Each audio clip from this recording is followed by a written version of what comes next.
Sumerian கலாச்சாரத்துல அவங்க கடவுளை அனுநாக்கின்னு சொல்லுவாங்க. அந்த அனுநாக்கிகள் நிபுருங்கிற ஒரு பிளானட்ல இருந்து வந்தாங்க. அந்த கிரகம் நம்ம சூரியனை சுத்தி வரதா நம்புனாங்க. இப்ப நம்ம பார்க்க போற இந்த கதை சுமேரிய கலாச்சாரத்துல இருந்து அவங்க இதிகாசத்தையும் புராணங்களையும் எடுத்து 1960 சக்கரியா சிர்ச்சினுங்கிற ஒரு நபரால எழுதப்பட்ட கிரானிக்கல்ஸ் ஆஃப் அனுநாக்கிங்கிற ஒரு புத்தகத்துல உள்ள கதை.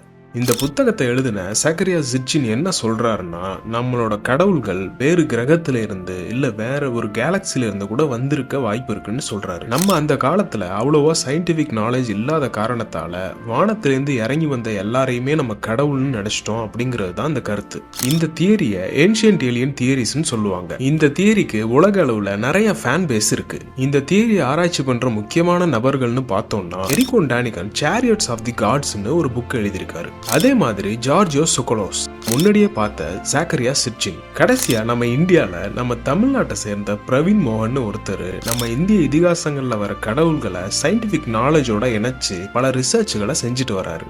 அவரோட நிறைய வீடியோஸ் நம்ம யூடியூப்ல பார்க்க முடியும். நம்ம பார்க்க போற இந்த அனுநாக்கி வீடியோவோட ஒவ்வொரு ஈவெண்ட்டும் ரொம்ப முக்கியமானது. ஸோ வீடியோ பார்த்துட்டு இருக்கிற வியூவர்ஸ் வீடியோவை ஃபுல்லாக பாருங்க. ஏன்னா இந்த வீடியோ இந்த உலகத்து மேல உள்ள உங்களோட பார்வையை மாத்துறதுக்கு வாய்ப்பு இருக்கு. வீடியோக்குள்ள போறதுக்கு முன்னாடி மறக்காம நம்ம சேனலை சப்ஸ்கிரைப் பண்ணிடுங்க. அதோட அந்த பெல் ஐக்கானை பிரஸ் பண்ணீங்கன்னா அடுத்தடுத்து நான் போடுற வீடியோஸ் உங்களை தேடி வரும். அனுநாக்கி நம்ம பிரபஞ்சத்துல இருக்கிற ரொம்ப ஒரு பழமையான வேற்று கிரக இனம். அனுநாக்கி மனிதர்களை விட பல ஆயிரம் மடங்கு அட்வான்ஸா இருந்தாங்க.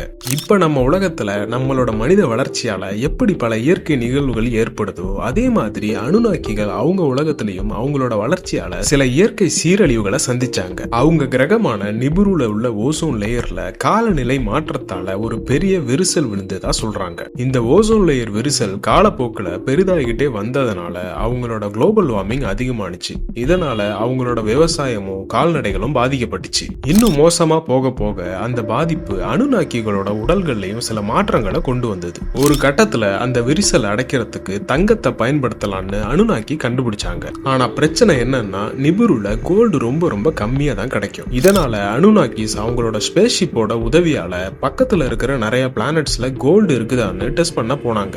ஆனா நிறைய பிளானட்ஸ்ல பார்த்தோம் அவங்களுக்கு ஏமாற்றம் தான் மிஞ்சினுச்சு. கடைசியா ஒரு பிளானட்ல கோல்டு இருக்கிறத கண்டுபிடிச்சாங்க. அந்த பிளானட்டுக்கு காய்னு பேர் வச்சாங்க. அந்த காய்ங்கிற கிரகம் நம்மளோட பூமி தான். நிபுரு கிரகத்தை ஆட்சி செய்த அணுங்கிற ஒரு மன்னரோட தலைமையில அனுநாக்கிகள் நம்ம உலகத்துக்கு வரலும்னு முடிவெடுத்தாங்க. நம்ம பூமிக்கு வந்து தங்குறதுக்கு நம்ம பூமியில அவங்களோட ஒரு பேச கட்டலும்னு முடிவெடுத்தாங்க. அப்படி அனுநாக்கிஸால தேர்ந்தெடுக்கப்பட்ட இடம் தான் மெசபடோமியா, இப்ப இருக்கிற ஈராக். மெசபடோமியாக்கு வந்ததுக்கு பிறகு அவங்க ஒரு நகரத்தை கட்டமைச்சாங்க. அந்த நகரத்துக்கு பேரு எரிடு. அனுநாக்கி வெறும் ஒரு வாரத்துல இந்த எரிடுங்கிற நகரத்தை கட்டமைச்சாங்க. கட்டுமான வேலைகள்லாம் முடிஞ்சதுக்கு பிறகு கோல்டை எடுக்கிறதுக்காக மைனிங் பண்ண ஆரம்பிச்சாங்க. என்னதான் அனுநாக்கிஸ்ட நல்ல சயின்டிபிக்கான டூல்ஸ் அண்ட் அட்வான்ஸ்மெண்ட் இருந்தாலும் கோல்டை மைன் பண்றதுக்கு அந்த டூல்ஸையும் தாண்டி சில மேனுவல் லேபர்ஸ் தேவைப்பட்டுச்சு. இதனால அனுநாக்கிஸ் இக்ஜிஜின்னு சொல்லப்படுற ஒரு இனத்தை இந்த மைனிங் ப்ராசஸ்க்காக யூஸ் பண்ணாங்க. நம்ம முன்னோர்கள் எப்படி ஒரு நாட்டை ஆக்கிரமிச்சதுக்கு பிறகு அந்த ஆக்கிரமிக்கப்பட்ட மக்கள்களை அடிமையா பயன்படுத்தணுமோ அதே மாதிரி அனுநாக்கிஸ் வேற ஒரு கிரகத்தை ஆக்கிரமிச்சதுக்கு பிறகு அந்த கிரகத்துல உள்ள மக்கள்களையும் அடிமையா பயன்படுத்தினாங்க.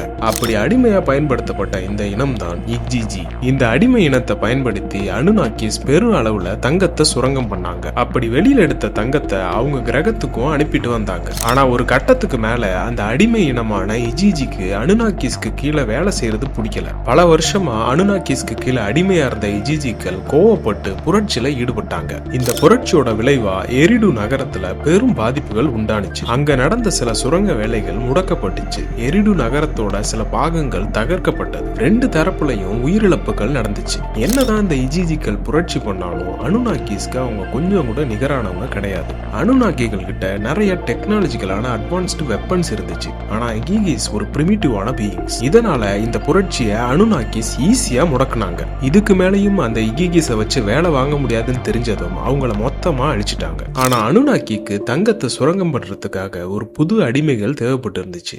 ஆனா இந்த முறை மனதளவுலையும் உடல் அளவுலையும் பலவீனமான ஒரு உயிரினங்களா தேவைப்பட்டுச்சு.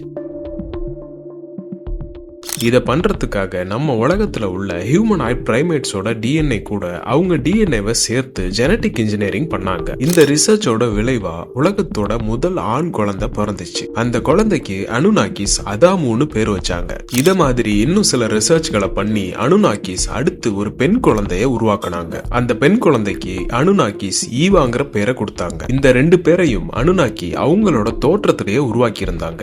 ஆடம் அண்ட் ஈவா 2 பேரும் உருவாக்கி பல நூற்றாண்டுகள் கழிச்சு எரிடு நகரத்துல மக்கள் தொகை ஆயிரக்கணக்கில் இருந்துச்சு. அந்த மக்கள் தொகையை பயன்படுத்தி அனுநாக்கிஸ் தங்கத்தை சுரங்கம் பண்ணாங்க. மனிதர்கள் அனுநாக்கிஸ் கிட்ட நல்ல மரியாதையா பழகுனாங்க. அதே நேரத்துல அவங்கள கடவுளா பார்த்தாங்க. இதனால அனுநாக்கிஸ் மனிதர்கள் மேல அனுதாபப்பட்டு அவங்களுக்கு சில கலைகளை சொல்லி கொடுத்தாங்க. அதுல உலோகங்களை உருவாக்குறது, விவசாயம் பண்றது, இந்த மாதிரி சில கலைகள் அடங்குச்சு. மனிதர்கள் அனுநாக்கிஸ் கத்து கொடுத்த இந்த கலையை நல்ல முறையில பின்பற்றிட்டு வந்தாங்க. அதே நேரத்துல அந்த எரிடு நகரத்துல மனிதர்களோட மக்கள் தொகை அதிகமாயிட்டே வந்துச்சு. ஒரு கட்டத்துல மனிதர்களுக்குள்ள விரோத போக்கும் வன்முறையும் அதிகமாயிட்டே வந்துச்சு. அனுநாக்கிஸ் நம்மளுக்கு கத்து கொடுத்த அந்த கலைகளை தப்பா பயன்படுத்தி ஆயுதங்களை உருவாக்கி கொலை செய்ய ஆரம்பிச்சாங்க. இதனால கோபம் அடைஞ்ச அனுநாக்கிஸ் மனிதர்களை எரிடு நகரத்தை விட்டு வெளியேற்றினாங்க. எரிடு நகரத்தை விட்டு வெளியேறின மனிதர்கள் காடுகள்லையும் புல்வெளிகள்லையும் தங்கி நாடோடிகளா வாழ்ந்தாங்க.